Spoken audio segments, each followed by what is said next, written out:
오늘은 고난 앞에서 이 마음을 품으라 라는 말씀 제목을 가지고 함께 은혜를 나누고자 합니다. 보면은 고행이라는 것이 있습니다. 고행이라고 하는데 육체를 이제 고통을 주는 거예요. 육체에 고통을 주는 건데 사진 한번 띄워주시겠어요? 예전에는 이제 많은 수도자들이 고행을 할 때 어떻게 하냐면 이제 그 불로 달궈진 숯불 위를 걷는 고행을 하면서 뭘 했냐면 정신적인 복을 얻기 위해서 내 육신에 고통을 준다라고 했습니다. 왜냐하면 육체를 정신적인 그러한 복을 받는 것에 대립하게 만드는 악한 것으로 보았기 때문입니다. 하지만 이제 넘겨주세요. 우리가 고난이라고 합니다. 고난과 고행의 차이점은 고행은 이제 우리가 육체를 괴롭힘으로써 정신적인 복을 얻는다라는 뜻이라면 고난은 우리가 살아가면서 겪는 모든 괴롭고 힘든 일을 이야기를 합니다. 고행은 나를 위한 것이고요. 고난은 그리스도의 삶을 본받다가 만나는 것인 줄 믿습니다. 그래서 우리는 고행, 우리 스스로를 괴롭혀서 혹은 우리를 노동하여서 나를 위한 것을 만드는 것이 아니라 바로 고난, 그리스도의 삶을 본받다가 만나게 되는 어려운 일들을 만나게 돼야 될 줄 믿습니다. 우리는 고행이 아닌 고난을 선택하고 살아가는데 여기서 문제가 있습니다. 고난은 말 그대로 괴롭고 힘듭니다. 쓸고의 어려운 난을 쓰는 것 같아요. 쓰고 어려운 일입니다. 이러한 고난 앞에서 우리는 어떤 마음을 품어야 할까요? 라는 이 질문을 가지고 이제 말씀을 이어가 보고자 합니다. 이제 이 당시 빌립보서를 기록했을 때 당시에 사도 바울의 처지는 이제 로마에서 1차로 감금되었을 때입니다. 그래서 감옥 생활 중에 빌립보서를 기록하였다고 하는데요. 바울의 삶은 여러분들이 너무나 잘 아시다시피 예수님을 만나기 전에는 예수 그리스도를 믿는 자들을 핍박하고 잡아 죽이는 일이 하나님께서 기뻐하시는 일이다 생각했던 사람입니다. 그런데 이제 다메섹 도상에서 예수 그리스도를 만난 이후에는 어떻게 되었죠? 예수 그리스도를 전하는 것이 삶의 가장 큰 목표가 되었던 사람이 바로 사도 바울입니다. 그런데 이제 예수님을 만나고 앞으로 예수님을 전하는 삶을 살게 되었다면 사도 바울의 삶 가운데는 뭔가 예수님이 주시는 기쁨도 있고 좋은 일들도 있어야 될 것 같은데 그렇지가 못했습니다. 사도 바울은 예수님 만난 후에 삶 가운데 고난이 끊이지 않은 사람이었습니다. 우리 고린도후서 11장 23절부터 27절까지의 말씀을 우리 한 목소리로 읽어보도록 하겠습니다. 시작. 그들이 그리스도의 일꾼이냐 정신없는 말을 하거니와 나는 더욱 그러하도다.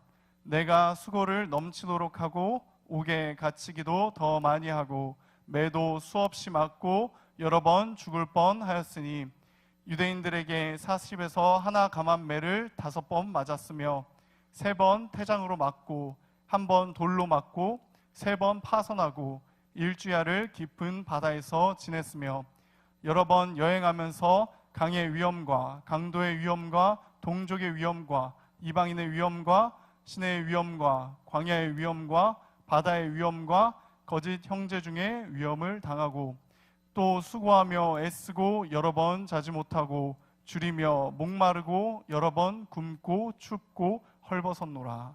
아멘. 이 사도 바울의 삶을 들었을 때 여러분들 마음 가운데는 어떤 마음이 드시나요? 야, 이거 예수님을 만나고 나서 삶이 더 스펙타클해졌다. 어떻게 보면 더 다사다난해졌다라고 느끼실 수도 있을 것 같습니다.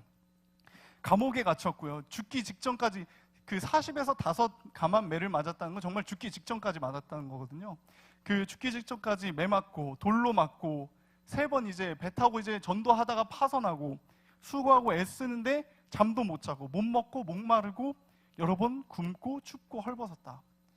이렇게만 봤을 때 사도 바울의 삶은 이 이야기만 놓고 보면 참 불행한 삶처럼 보입니다. 왜냐하면 예수 그리스도를 믿고 난 이후에 예수 그리스도의 복음을 전하기 위하여 최선을 다해서 살았던 사람이 바로 사도 바울인데 보여지는 모습들에는 참으로 고난밖에 없는 것 같은 그러한 삶이 사도 바울의 삶 가운데 나타났다라는 것입니다. 사도 바울의 삶을 한마디로 이야기하면 고난이었습니다. 하지만 사도 바울은 교회들에게 보내는 편지 첫 부분을 통해 이렇게 고백합니다. 사도 바울이 로마에 감금되어 있었다라고 말씀을 드렸습니다.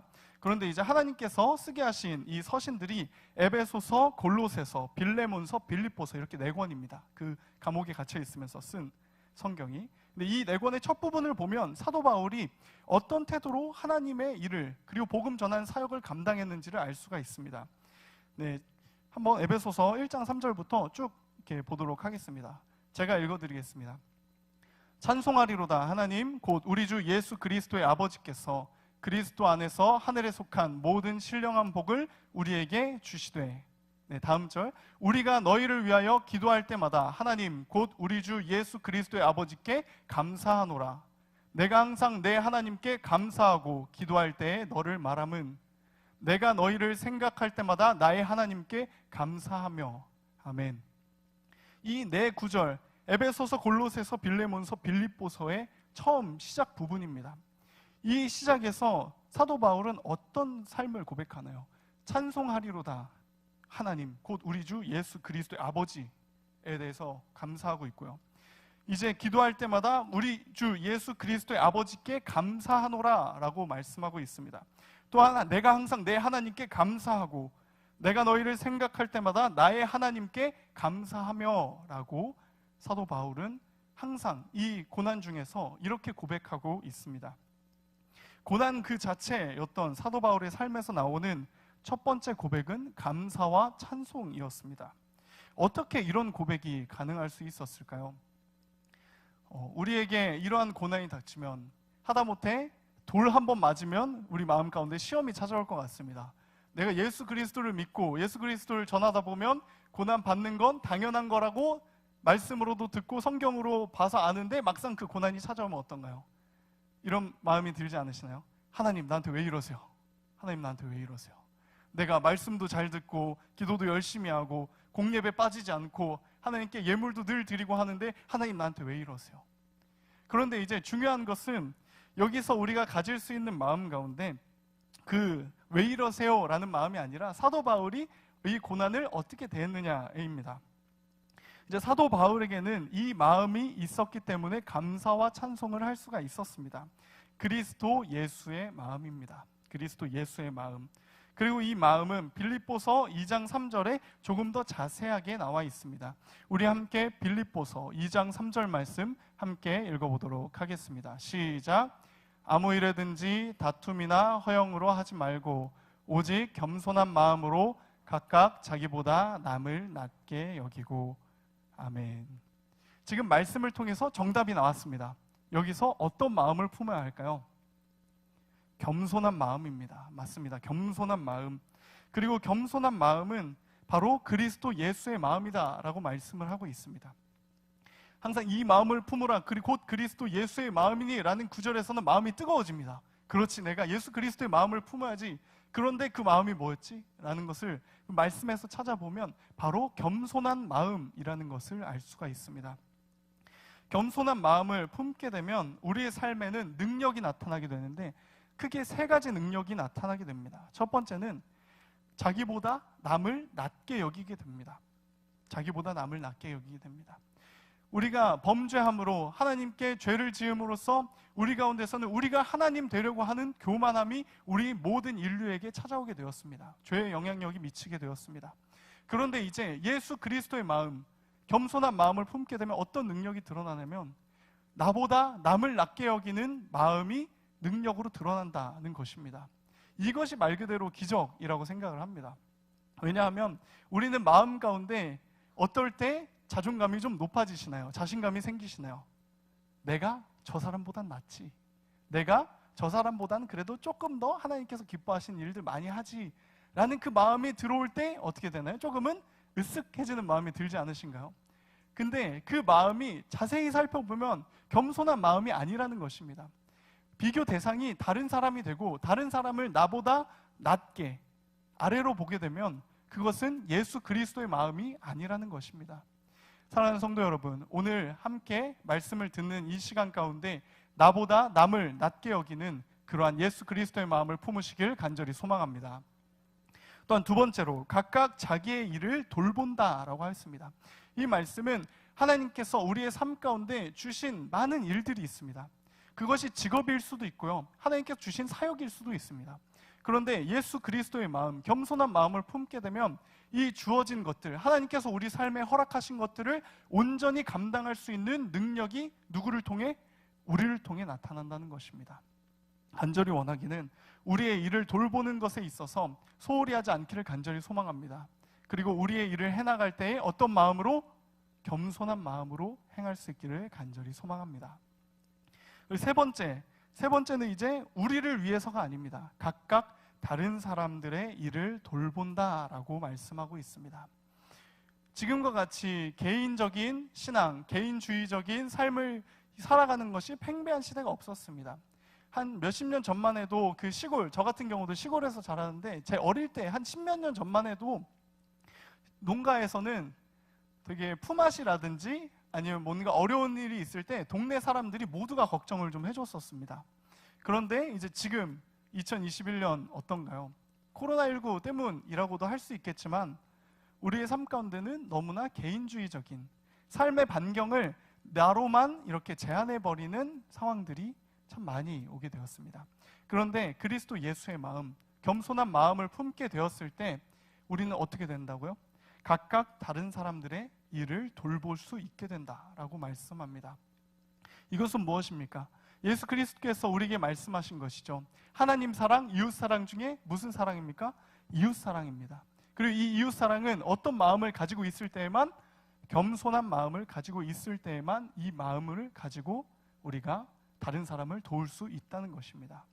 간절히 원하기는 우리의 삶에 지쳐서 우리의 삶만을 바라보며 정작 우리의 도움이 필요하고 우리의 손길이 필요한 이웃들을 바라보지 않으려는 마음에서 돌이켜서 겸손한 마음으로 각각 다른 사람들의 일도 도울 수 있는 넉넉한 사람들, 바로 우리 반월중앙교회 모든 성도님들이 되시길 간절히 소망합니다. 이렇게 해서 겸손한 마음을 갖게 되면 우리가 가운데 능력이 세 가지가 나타나게 되는데, 남을 낮게 여기게 되고요, 나보다 남을 낮게 여기게 되고 우리의 일에 충실하게 되며 다른 사람들의 일을 돌볼 수 있는 그리스도의 기쁨이 넘치게 됩니다. 우리가 이 마음을 품어야 하는 이유는 여기에서 그치지 않습니다. 우리가 예수 그리스도의 마음을 품는 것은 고난 앞에서 감사와 찬송을 잃지 않기 위해서도 있지만 근본적인 이유가 있습니다. 이 겸손한 마음은 바로 그리스도 예수의 마음이기 때문입니다. 우리 빌립보서 2장 6절에서 8절 말씀 함께 읽어보도록 하겠습니다. 시작. 그는 근본 하나님의 본체시나 하나님과 동등됨을 취할 것으로 여기지 아니하시고 오히려 자기를 비워 종의 형체를 가지사 사람들과 같이 되셨고 사람의 모양으로 나타나사 자기를 낮추시고 죽기까지 복종하셨으니 곧 십자가에 죽으심이라. 아멘. 예수님께서 이 땅 가운데 오시게 된 것, 어떻게 했다고요? 근본 하나님의 본체시지만 자기를 비워 종의 형체를 가지사 이 땅 가운데 오셨다고 말씀합니다. 그 본체이신 하나님의 본체이신 그분이 이 땅 가운데 내려오실 그 어떤 이유 없었습니다. 하지만 단 하나, 무엇을 위해? 겸손한 마음으로 하나님의 말씀에 순종하여 우리의 죄를 구원해 주시기 위해서, 우리의 죄를 깨끗이 씻어주시고 우리에게 새로운 희망, 바로 부활의 기쁨을 함께 누리게 하시기 위해서 이 땅 가운데 예수 그리스도가 오셨다는 것입니다.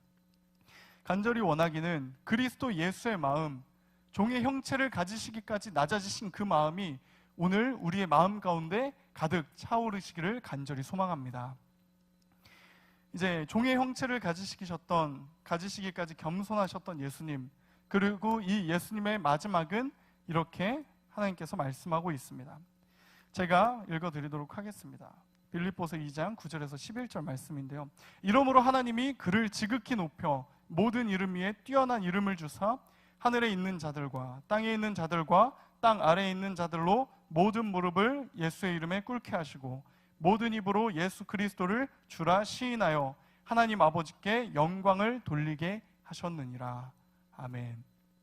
예수 그리스도께서 겸손한 마음, 나보다 남을 낮게 여기는 마음, 피조물인 우리를 예수님보다 낮게 여기시는 그 마음을 가지시고 이 땅 가운데 오셔서 죽기까지 순종하셨던 그 모습을 통하여 우리 가운데 생명을 주셨을 때 그 죽음은 죽음으로 끝나지 않았습니다. 어떻게 되었나요?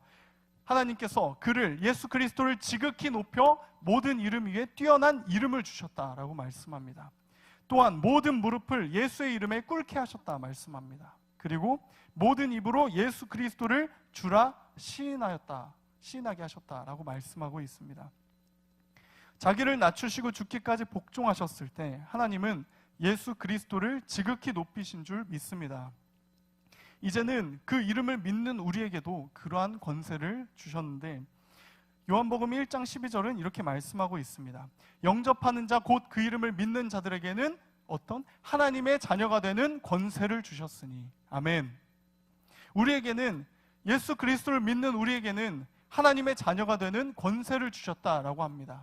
종의 형체를 가지시기까지 겸손한 마음으로 하나님께 순종하셨던 예수 그리스도를 믿는 우리에게 어떤 권세? 하나님의 자녀가 되는 권세를 주셨다는 것입니다.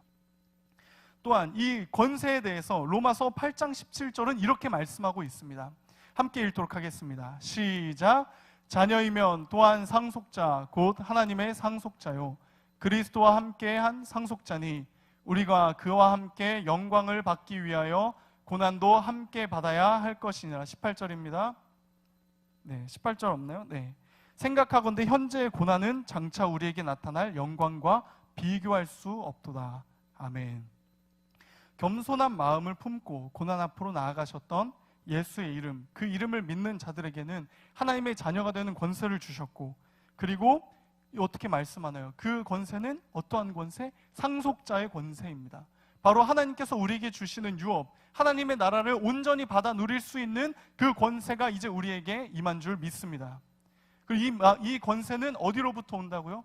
바로 겸손한 마음을 품고 예수 그리스도의 이름을 가지고 나아갈 때에 우리가 이 권세를 얻을 수 있는 줄 믿습니다. 자기보다 남을 낮게 여기는 이 마음을 품으라. 그리고 자기의 일을 돌볼 수 있는 이 마음을 품으라. 남을 낮게 여기고 또한 남의 일을 능히 돌볼 수 있는 이 마음을 품으라. 어떤 마음? 곧 그리스도 예수의 마음이니. 그러므로 고난 앞에 서 있는 성도님들, 고난 중에서 예수 그리스도를 힘입어 승리하기 원하시는 모든 성도님들, 겸손함으로 모든 것을 이기시고 우리의 영광이 되신 예수 그리스도의 마음, 이 겸손한 마음을 품으시게 되기를 간절히 소망합니다. 말씀을 마치려고 합니다. 지난주에 점심 식사를 하게 되었습니다. 지난주에 점심 식사를 밖에 나가서 하게 됐는데요, 식사를 마치고 다시 교회로 돌아오는 중에 그 반찬 가게가 있었습니다. 한 반찬 가게가 있는데 반찬 가게 안쪽에 있는 문구가 저를 좀 사로잡았습니다. 그래서 자리에 멈춰서, 어떻게 보면 다른 사람들이 이상하게 생각할 수도 있는데 그 문구를 바로 핸드폰에 빠르게 적었습니다. 그리고 이거를 이제 함께 나누기 위해서 이렇게 했는데 띄워주셨죠? 이렇게 써져 있더라고요. 밥 먹을 시간이 있다면 마음 먹을 시간은 충분히 있다. 하루 세 끼 챙겨 먹듯이 하루 3번 다짐을 한다면 인생은 달라질 것이다. 참으로 생각을 다시 해보게 되는 말씀이었습니다. 밥 먹을 시간이 있다면 마음 먹을 시간은 충분히 있다. 그만큼 마음 먹는다는 것은 우리에게 어려운 것 같지만 밥 먹는 것만큼이나 우리가 언제든 할 수 있는 것이라는 것입니다. 거기다 이제 여기서는 다짐이라는 표현을 썼는데요, 우리는 다르죠. 믿지 않는 분들은 다짐을 하지만 우리는 무엇을 하나요? 기도를 합니다. 그리고 다짐은 무너질 수 있지만, 사람의 연약함으로 끝날 수 있지만 기도는 결코 실패가 없는 줄 믿습니다. 그래서 밥 먹는 것이 우리에게 자연스럽듯이 겸손한 마음을 구하는 기도가 우리 삶에 자연스럽기를 간절히 소망합니다. 그래야 해서 어떤 마음? 겸손한 마음, 예수 그리스도께서 품으셨던 그 마음, 종의 형체를 가지시기까지 낮아지신 그 마음, 죽기까지 순종하신 그 마음이 바로 우리 가운데 찾아오는 마음이기를 간절히 소망합니다. 그래서 우리 이 시간에는 함께 찬양하고 기도하실 텐데 이렇게 고백하면서 기도했으면 좋겠습니다. 하나님, 나의 마음의 모든 부분을 내어놓습니다. 그리고 하나님의 마음, 예수 그리스도의 그 마음, 겸손한 마음으로 우리가 구하오니 하나님, 우리 가운데 예수 그리스도께서 품으셨던 그 마음을 우리에게 주시옵소서. 그렇게 간절한 마음으로 고백하며 찬양하기를 원합니다. 우리 이 시간에는 주님 마음 내게 주소서라는 찬양과 함께 기도하는 시간 갖도록 하겠습니다.